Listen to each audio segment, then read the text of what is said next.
Good afternoon, class. I am here in Southwest Georgia. I hope everyone's doing well. It's a beautiful day out here. Stay safe these next couple weeks. Hopefully, we know God is in control and things will be okay.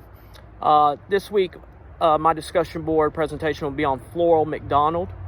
Flora MacDonald is a figure in history that most of her fame came from Scotland, but she also had some stories within North Carolina, and we'll get to that in a second.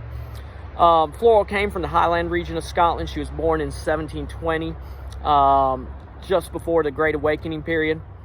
Flora MacDonald's true fame comes from her legendary assistance to the young pretender, Prince Charles.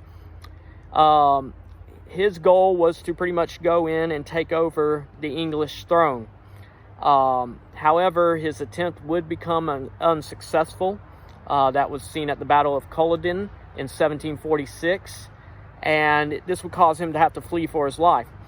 As he's fleeing for his life, this is where Flora's story comes in. Flora would put herself and her family at risk in trying to help Prince Charles find passage to France.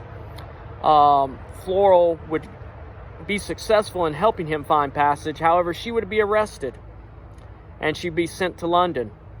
However, she would never face trial. She never went to a prison that was really bad. She was held in a house. Her charm and personality kept her from facing really the hardships that could have come from it. Also, the English Jacobites helped her out a lot, and this is where her fame came from.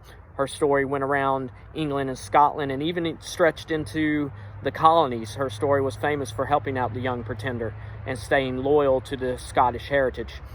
Flora would return to the Highlands a couple years later, and she would marry Alan MacDonald in 1750.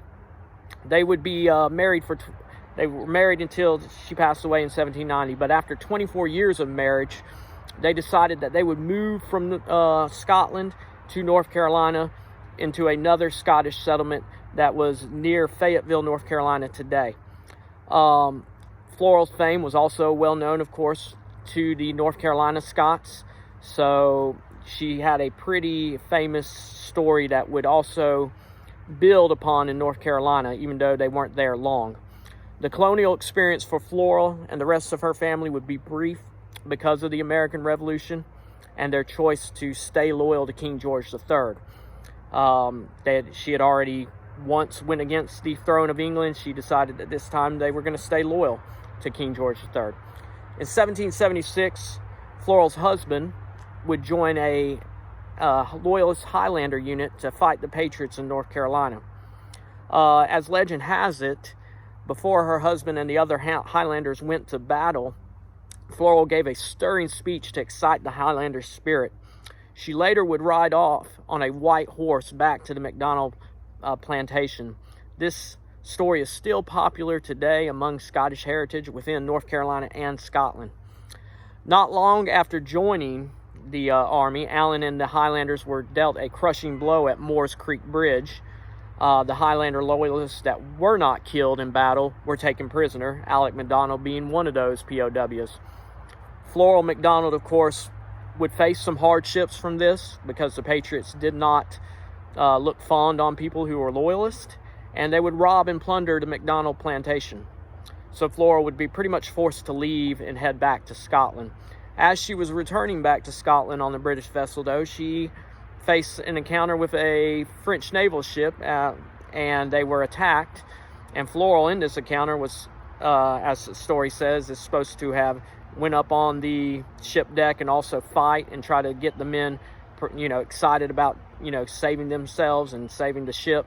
And during this encounter, she broke her arm. She would make it back to Scotland and would be reunited with her husband, Alan, and they would live there in Scotland until her death in 1790. The story of Flora MacDonald has some legend intermingled with true experiences.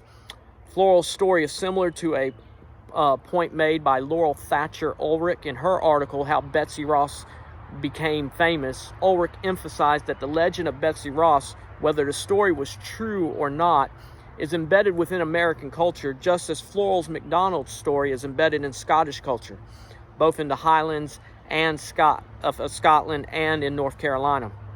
Flora will always be known for being a woman that stayed loyal, even though sometimes this put her life at risk.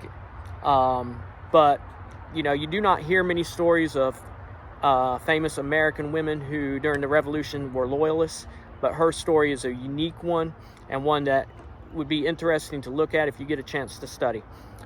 Thank you, and I hope you all have a blessed week.